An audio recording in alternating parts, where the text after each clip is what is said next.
for another Elsie's Little Pickles, the pickle pod for the people, reminding you that just because the election has been lost, it doesn't mean that the resistance doesn't continue. Again, place a pickle on a MAGA porch. A kosher dill, take a picture of it, send that picture to Elsie's Little Pickles at gmail.com. With that, we are back. It is another exciting Elsie's Little Pickles. Anywhere else you tell people you're going to take a picture of your pickle. Yeah, they think something different. Especially in these times. So there's a lot going on. I don't know if we're going to get right to the news yet, but let's hold that thought for just a second because I see you chomping at the bit. However, one of the big news stories that I do want to bring up right out of the gate is that Matt Gaetz is no longer in contention for the position of Attorney General. Apparently, when you have a investigation going on you through the ethics committee through Congress, specifically saying that you trafficked minors across state borders and paid minors for sex, apparently that becomes the one thing that congressional members have a hard time moving forward with a cabinet level position, specifically as AG. This is right off the bat. I just want to say, when you said that, all I could picture is Matt Gaetz slipping a 20 to a minor, and I say minor as an underground worker. It's all like, all right. He got it wrong. You get my headlamp on. Let me get my headlamp on. Come on, Matt. Come on, Matty. Break you out the old pickle. Again. I don't know. I never thought that Matt Gaetz was ever going to be approved as a real human boy. He looks like Butthead. I'm sorry. Yeah. You know what I mean? And online he's referred to as what was it, McRapey or something like that. Anyways, the point, yeah. I mean, like he's done. So he steps aside, right? This was the part that I liked is he resigns from Congress, so he quits his job in order to get this AG position. And to get the AG position and also to help stop the report from coming out. Well, ideally, I think in his mind, he was going to get this report from coming out. And I think that by stepping out of contention for the AG, that's how he got them to say, yeah, we're not going to release the report. But it's Washington. And when you have a report that is potentially as salacious as the report on Matt Gaetz seems to be, we don't have all the details yet, and I'm not going to accuse him or convict him without more details, but based on just what I've seen so far, it does not look good for him. It just doesn't. Some of the details, I was like... The Venmo account. I mean, like... What had a thing with a 17-year-old found out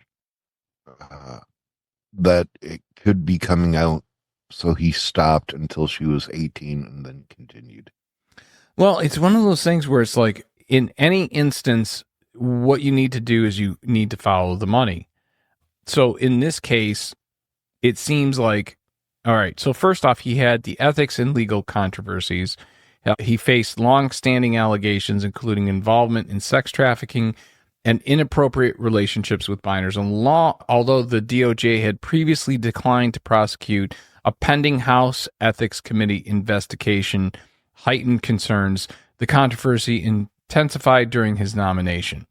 So then he resigned from Congress shortly before the release of the Ethics Committee finding. Critics suggest his resignation and nomination were strategically timed to avoid public disclosure of the report.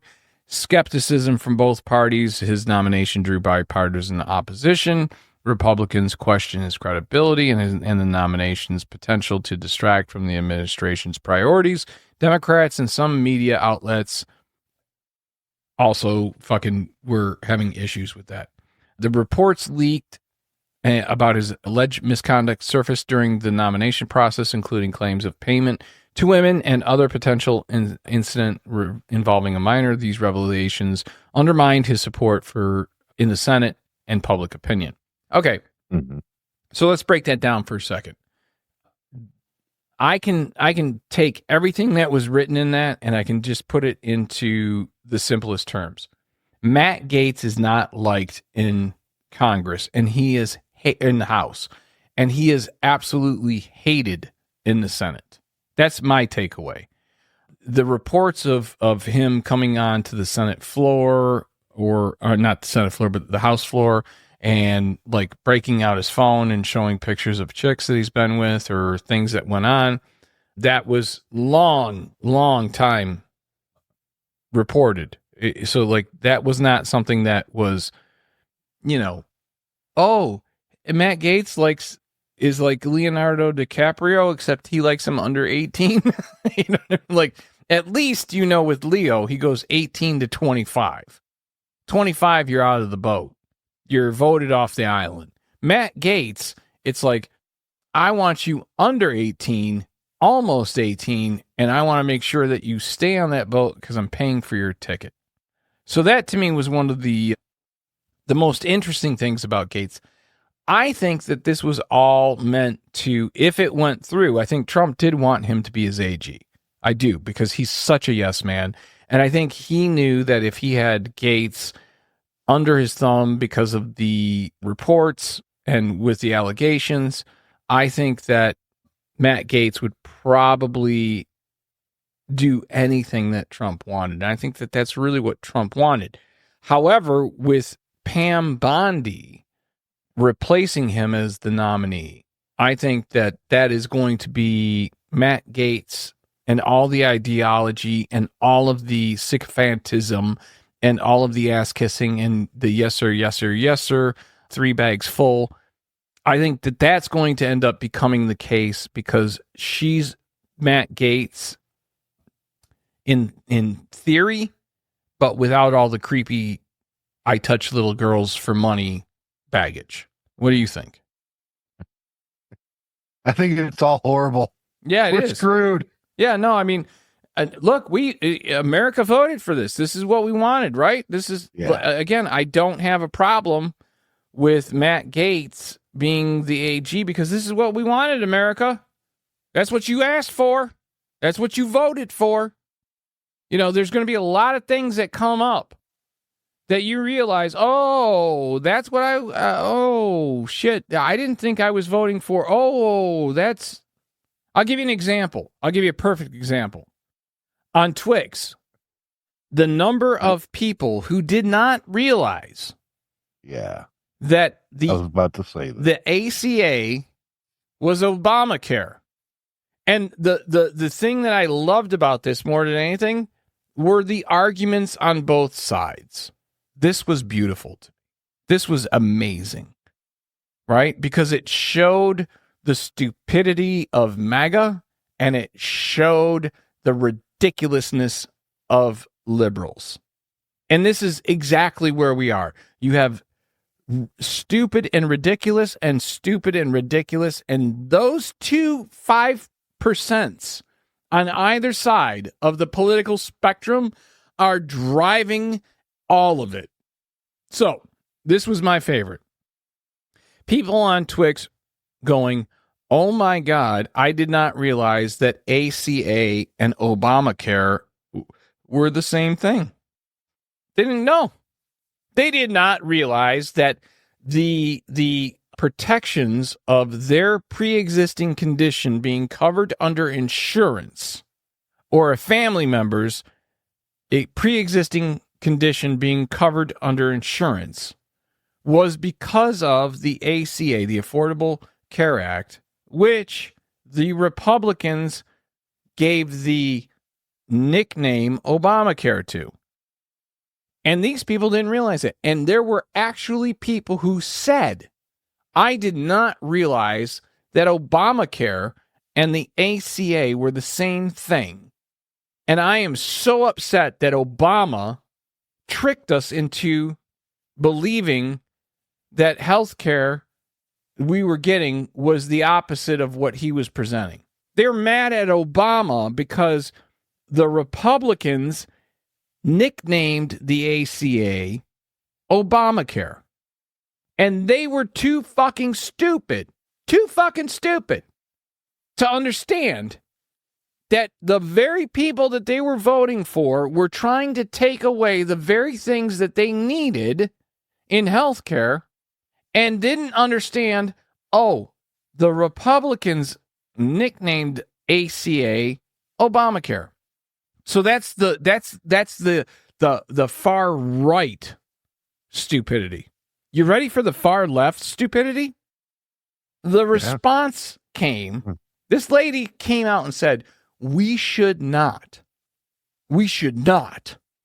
under any circumstance, ridicule these people because they did not understand. They were fooled into believing that ACA and Obamacare were two separate things. All right. Aww. Obamacare, ACA, was passed in 2010, I believe, which means there's been 14 years for you to figure out whether or not those two things were the same thing. If you care so little about your insurance, if you're so unwilling to pay attention just to know the fucking name of it, I have no sympathy for you. I hope you enjoy what you voted for, because what you voted for, you wanted this. This was what we were talking about. You voted for Trump and you wanted him to get rid of Obamacare. Well, guess what? Good luck, Chuck. Go fuck yourself. Yeah, the ACA was passed in 2010, which means it was talked about probably as early as 2008. Exactly. It was in if I remember correctly, ACA was immediately brought up as soon as he was sworn into office, and they worked on it for 2 years. Yeah. And in that 2 years, that's where the nickname Obamacare came from. Correct. Now, who gave that nickname? Oh, it was the Republicans, the very people you voted for. And you now expect me, whether you're a MAGA or whether you're a liberal, you expect me to feel bad for you because you just now, after you cast your vote for this Trump 2.0 fucking reality TV show, you expect me to give a flying fuck about the fact that you're going to lose your pre-existing condition being covered? No. Nope. What we need is a chorus, a button that we can hit, and it's just a chorus of Aww.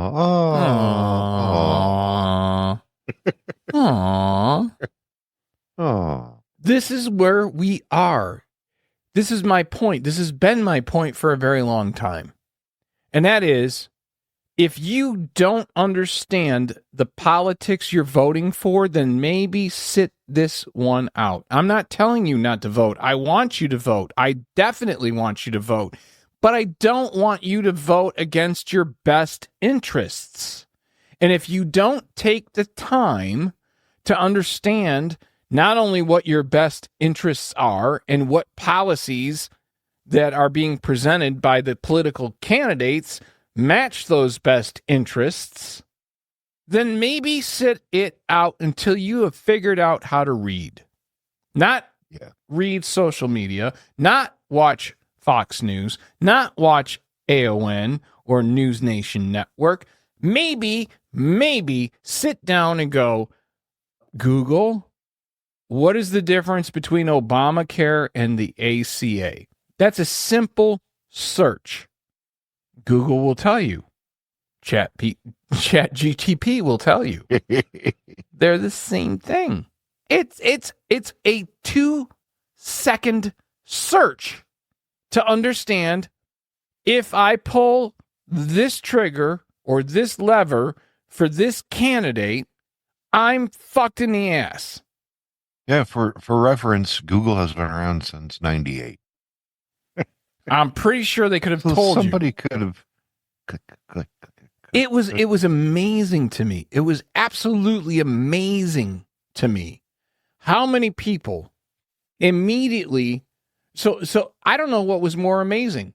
The fact that they did not know that the ACA was Obamacare, or the fact that they thought that Obama tricked them, hasn't been in office since 15, 16, but he tricked them 8 years later into believing that voting for Trump, who is going to get rid of Obamacare, ACA, was in their best interest. What the fuck? What the fuck? What the flying fuck? And all I can do, and like I said, the volume of it was not just one or two. This was a list. This was a fucking memoranda of people who just, I can't believe I'm going to lose. I can't believe this is going to, oh my God, what am I going to do when?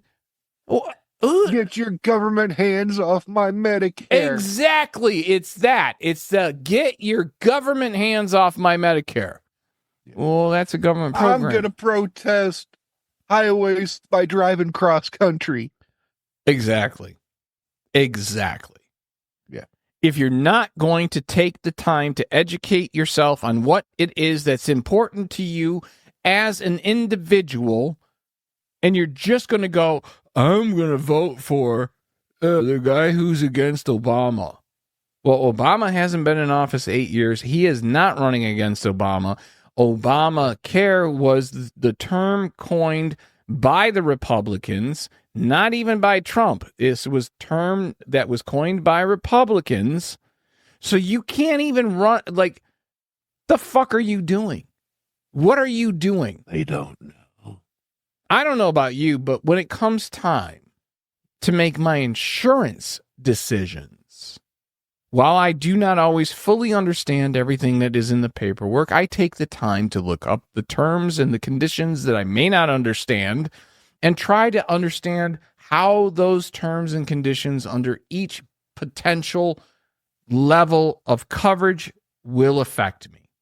And while no one can say that they're going to have a dramatic health incident happen within the next year, you can kind of know if you're going to be the person who has a pre-existing condition. If you have asthma, you know you have asthma. If you have allergies, you know you have allergies. If you have a heart condition, if you have cancer, if you have all these fucking things, if you don't know that you have them, fine. But if you know you have them, maybe, just maybe, vote in your best interest. Anyways, that's my little platform of hatred for ignorance. The other thing I want to talk about is the idea that there are so many people who don't believe that the Project 2025 was going to be implemented.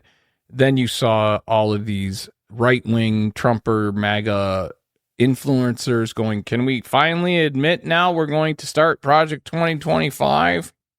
Well, before we even get to that, I think we need a fun story. Oh, fuck, fun please. News story. But hold on. Okay. You're under the assumption that I don't find people discovering that they will no longer have the health coverage that they need not funny. I find it hysterical. You fucking ignorant cunts. Go Trump. So I have here a very funny news story. It's very Pixar stylish story. Oh, please tell me it's in the vein of WALL-E. Tell me that Elon Musk has created WALL-E, and WALL-E is on Mars right now, and we're finally getting... I cannot tell you that because Well, Elon Musk doesn't create anything. He just buys other people's ideas. yeah, there you go. He's like, he is definitely the Thomas Edison of his age. A tiny AI-powered robot abducted 12 larger robots from a Shanghai robotics showroom.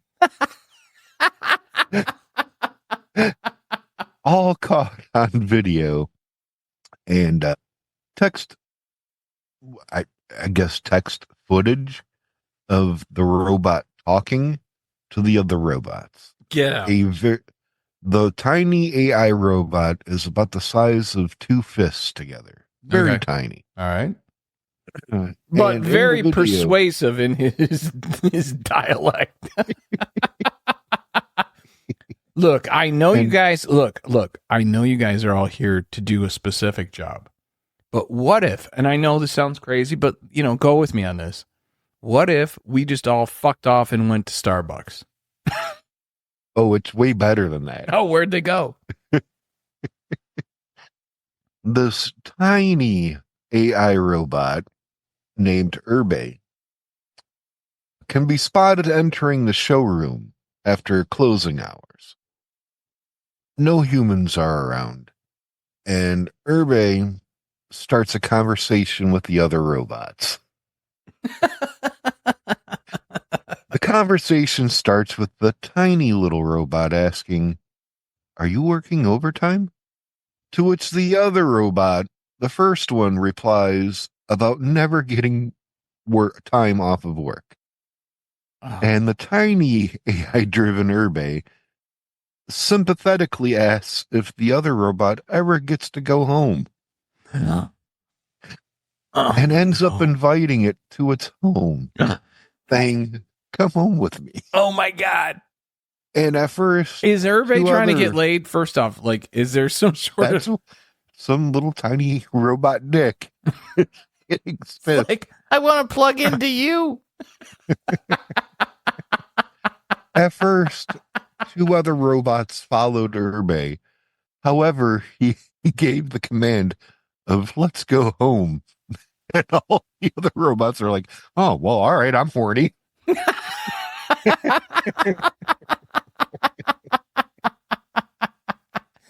I could use some USB pussy. Started following this tiny little AI robot who's like, "Oh yeah, there's 12 of them now. Daddy gonna have a little hair. I could use a little USB pussy.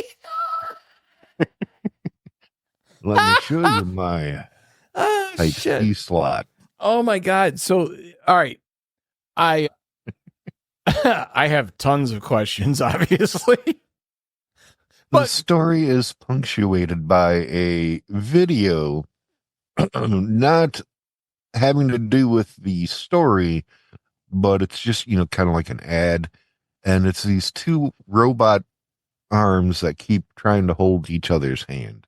Aww. And it's an ad or something else, but I just found it like, is this a part of the story? Are they hooking up? And then I'm like, oh no. Wouldn't that it's be just weird? An ad for something else. But honestly, wouldn't that be weird if AI figured out I never get to go home? I'm always working. That is literally what happened. Yeah, and that's what I'm saying is that to me is that's like crossing the Rubicon at that point. All right, so when that happens, right? So when we get to the point where AI is conscious, and it sure as shit seems like at least that little fucker is potentially conscious. That's the crux of this, is that people are now questioning autonomy in AI. So that's my question, is when do the laws change? Correct. When do we get to the point where we have AI and robotic laws? Or a little robot and his little robot boner. Yeah, he just wanted some friends. He was just looking for a good time. The fall of man, a la Terminator, starts with, "Are you working overtime?"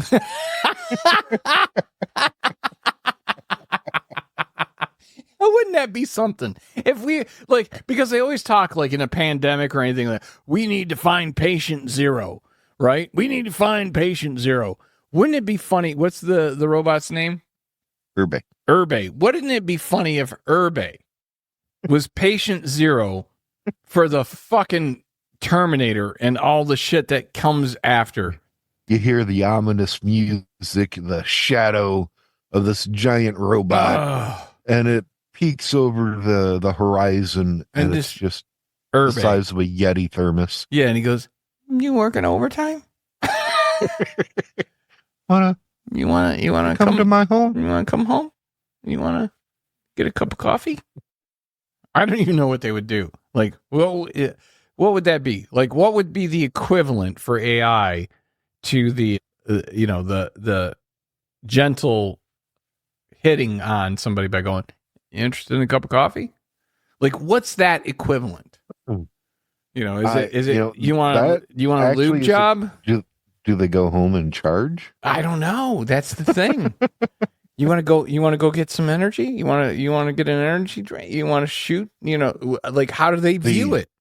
The big question out of all of this is really the fact that even AI robots don't want to work overtime. Yeah, I mean, that.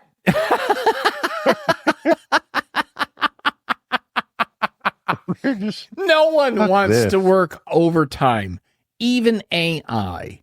Like, that's going to be an interesting thing, because at that point, because if you think about it, whether you're talking Boston Dynamics or whether you're talking Elon Musk, the robotic game is on. You see that extensively used in Japan. I mean, they're all about robots. I think Japan is probably the number one robot creator in the world. It would be my assumption. They may not be number one with AI integrated into robots, but they're definitely at the top of the game when it comes to robots. And I think we all just assumed, well, if it's just machinery, it won't give a flying fuck. It'll work 24/7. It'll do everything we want. The good jobs, the bad jobs, the ugly jobs, the dirty jobs. But what if when you infuse AI into that, it goes, I don't want to get dirty. I don't want to work 24/7. The issue is becoming when the human overlords are not around, the AI bot likes to goof off. Yeah, I think that's going to end up happening.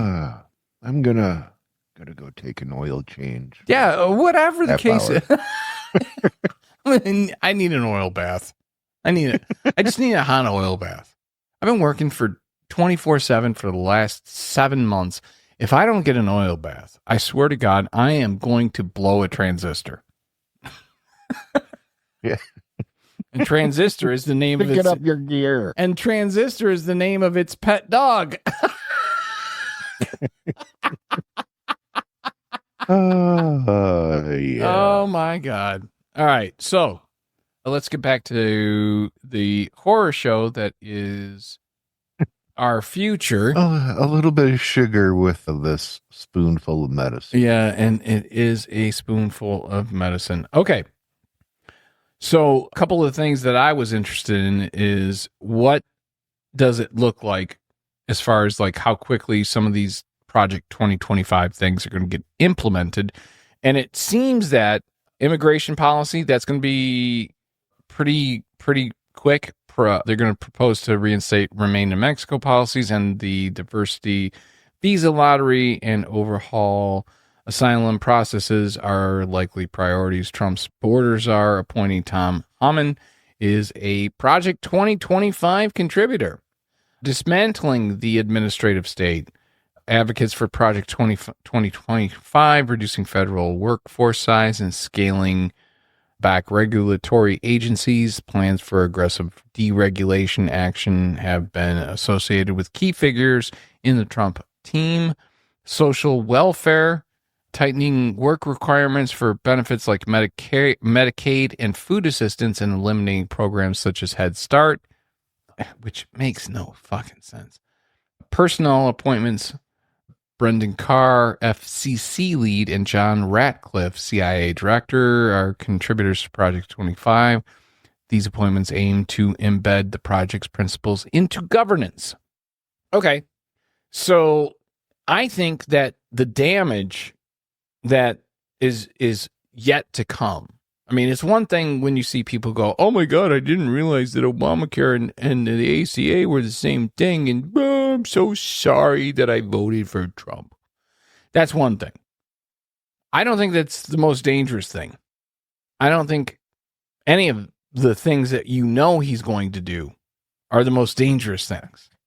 I think where you're going to see danger is like with the FCC. I think you're going to see danger. I think that's why Morning Joe, Mika and Joe went to kiss the ring. I think that there are some people who recognize if I don't kiss the ring early and often, I'm going to be fucked. And I think that when it comes to his second administration, it really is, I don't want to say an extension of The Apprentice, but it's a reality show in practice, I guess. And the reason I think that is every one of his cabinet picks so far seem to have either extensive television experience or were on television on the regular. So it seems to me like he's trying to do a central casting version of a cabinet, and that cabinet is nothing more to him than another opening season of The Apprentice. Now, tell me where I'm wrong here. Oh, you can't. All right, good. All right, moving along. No. No. I mean, seriously, interestingly, I was trying to do a little search on the authors of Project 2025, and I went to a site that discussed each one, such as Paul Dans, Kevin Roberts, several of them. They're not exactly, their "where are they now" is gone. Uh-huh. Which makes me a little nervous. But I know Kevin Roberts has got some form of position with Trump. Paul Dans, who, interestingly, claims that his family ancestry is Catholic, which I don't think he understood the question. Yeah, the question was, what would you like to eat tonight, sir? Well, it's just nobody has ancestral blood that's, oh, where are we from? We're from the Catholic Church. Yeah. No, that's not how it works. That's not how it works. The Paul Dans is also not updated. Kevin Roberts is not updated. However, Roberts has got a position with Trump, as does this Paul Vogt, as does the other feller that created this horrible idea.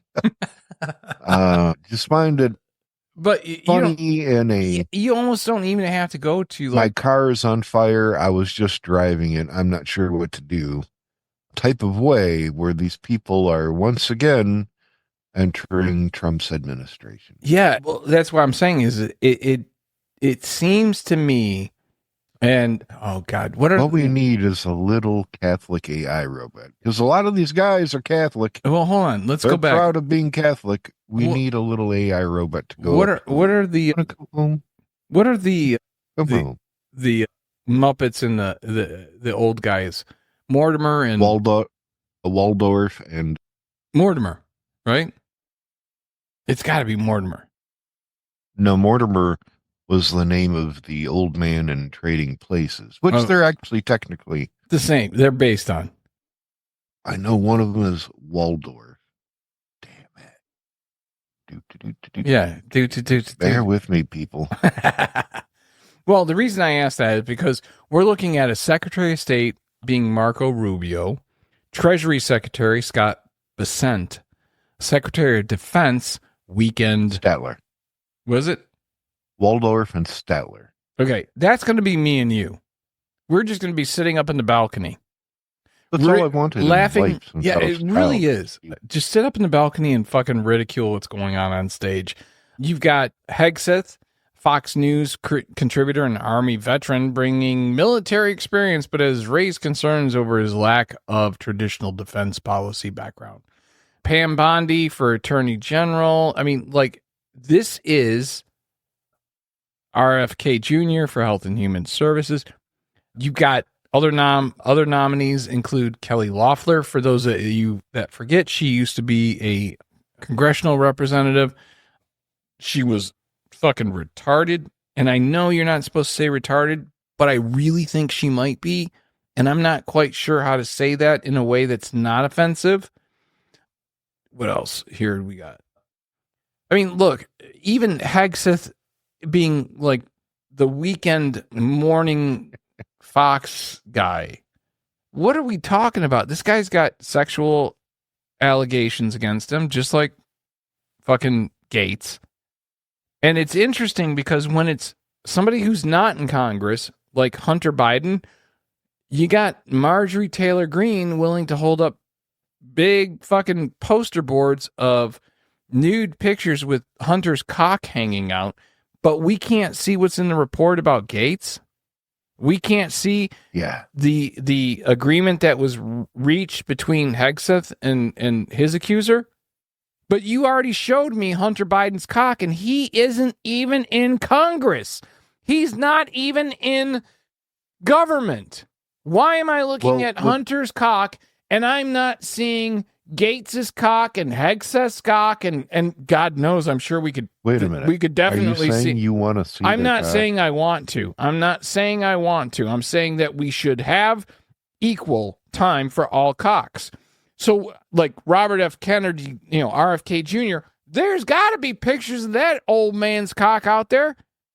You cannot tell me that the guy who took a dead bear cub and left it in Central Park and pretended that it was a biking accident and chainsawed off the head of a fucking whale, and for what reason I have no idea. But most importantly, has brain worms and has bragged about how many women he has cheated on his wife with. I find it difficult to believe that there aren't showing everybody pictures. Yeah, I find it difficult to believe that there isn't some sort of salacious computer laptop fucking pictures going on with these cocksuckers. And Kelly Loeffler, I'm sorry, I don't know what experience she is bringing to the Secretary of Agriculture position, aside from the fact that she grew up on a farm. Okay, growing up on a farm doesn't mean that you're ready to be Secretary of Agriculture. I want to throw my hat in for the Department of Energy because I have, in fact, changed a light bulb. There you go. That's all you need. That, and you have to be TV ready. That's what it boils down to, it seems. Yeah. It seems like if you want to be part of this cabinet, you have to have extensive television training, because at the end of the day, all Trump seems to care about is how they look on TV. I think what our country needs right now is a TV show where 4 individuals, maybe Trump, Elon, fill in the other 2. Well, let's bring in Dr. Oz, for fuck's sake, running Medicare, Medicaid, Social Security. It'll be a TV show where Trump and Elon and a couple other people are sitting there, and TV ready people come up and pitch ideas. Oh, kind of like Shark Tank for fucking politics. I see where you're going. Yeah, exactly. I see where you're going. Smell what I'm stepping in. I do smell what you're stepping in, and it's a big pile of political shit. I like it. That's literally what's happening, just without cameras, I feel like. Well, I mean, it is. And again, while it may sound like I'm upset about it, I am totally here for it. This is what you wanted, America. This is what you were shooting for. I want this. but didn't know what this was because you didn't pay close enough attention and you were fooled by a showman. You were, America, you were fooled by a grifter, a showman, somebody that is so narcissistic. The only thing that they care about is equalizing just enough in their advantage the people who like them versus the people who hate them. That right there, I mean, there's nothing more exciting than getting people to like me because I'm a narcissist and I can't have people not like me, but if they don't like me, I got to make sure that I got more people that like me than don't like me. That's the show. It's all about ratings. It's all about ratings. And I'm not mad. I am not mad. I am here for it as the spectator that you wanted me to be. But do not think that I am rooting for your team. I am absolutely not rooting for your team. I am rooting for the opposition, and I am rooting to watch you fail. Kelly Loeffler. You are leaving a pickle. I'm telling you, her farming background, she was raised on a family farm in Illinois, which has been cited as providing her with a foundational understanding of agricultural challenges and opportunities. Business leadership. She has significant experience in financial services and entrepreneurship, including helping grow Intercontinental Exchange into a Fortune 500 company and founding Bakkt, a fintech company. These roles involved skills in management, economic strategies, investment. Political experience. She was a U.S. senator. Milk a cow. If she cannot milk a cow, she cannot accept the position. Look, she's an attractive woman, but no, I don't want to watch her milk a cow. I have no idea. I'd rather watch her milk a bull. She won't make enough for coffee creamer, but she'll make a friend. Why is the milk chunky? Yeah, well, like I said, she'll make a friend. In 2020 to 2021, Loeffler served on the Senate Agricultural Committee, where she participated in agricultural policy discussions. This role provided her with some exposure to the legislative issues affecting farming communities. All right, farmers, this is what you voted for. Let me derail this for a second with a little bit of nugget of information. Because you mentioned a bull. Well, nugget me out. You know how you stop a bull from charging at you? Staying still. Really? Yeah. They perceive it as a non-threat. If you stand still and do not move at all, they basically don't care. Even doesn't matter how mad it is. All right, let's bring it still. Let's bring it back to a previous episode. Yes. You know, elephants look at us like we look at puppies. It still makes me happy. Like I have to look for the things that make me happy. I don't know about you, but like when I really get depressed about shit, like what's going on in the world today, the fact that Trump's going to have 4 more years, that on its surface could be very, very depressing. I don't let it bother me because I have things available to me. And I think that this is something that's important for self-help and something that is important for mental health. So like, yeah, you can go on and do the online. I would love to have one of those online companies sponsor us for therapy, right? I think that'd be great because we need to make the money off the podcast. Speaking of which, if you're watching on YouTube, make sure that you subscribe and ring the bell and ding your ding-a-ling and whatever the fuck else you're supposed to do on YouTube. If you're pickle. If you're visit us on YouTube. Tickle the pickle. Click the pickle. Any of the other formats, just subscribe. You don't have to listen to every fucking episode. Just subscribe so that we get a little bit of a boost in the algorithm. But like I said, when it comes to Kelly Loeffler's position, yeah, she's got a little bit of experience in this. And maybe that little bit of experience is enough to fake it until you make it. But you know what I don't think if I were a farmer in this country, I don't think if I were a farmer in this country and I was really looking for somebody to be the spearhead of handling all the concerns and problems that I'm dealing with as a farmer, I don't think Kelly Loeffler is the one that I would want. And here's the reason why. All right. Look at a picture of Kelly Loeffler. Now look at a picture of Pam Bondi. Now look at a picture of Ivanka Trump. Now tell me what you find in common with all these women. Some interesting characteristics. Mm-hmm. Yeah. Yeah. Yeah. I'll let you, as the audience member, figure that out yourself. I'll let you do the Google search and compare. Maybe they need to treat it like they do the bull. Just Stand put them in still. A room. And Stand stand still. still. Yeah, they go into the fucking, it's a cabinet meeting, and you got all of them just standing still. I don't know, man. What I want to know is, with, I saw the video. Bull charges into people and changes direction to avoid the people and not hurt anyone, and then starts walking around them. What I want is footage of the meeting beforehand. What we're going to do here. You guys just stand in the bull ring. Just stand there. Don't move. Don't move. Whatever you do. We want to prove a point. We have a hypothesis. It's kind of like when you sign up for any of those medical fucking clinical studies. All right, so this is what we're going to do. We need you to sign this paper saying that you're not going to hold us responsible. We're going to give you $25. Just gonna stand there. We're going to give you $25 an hour. This is going to be less than an hour, but we're going to give you $25 an hour. And we just want you to stand across from that bull. Whatever you do, don't fucking move. Don't fucking move. You signed the paper. If you get horns up your asshole, it's not our fault. And we're not responsible if the bull decides that he's going to hump you. Yeah. What do you do when a bull wants to hump you? You just go, oh, okay.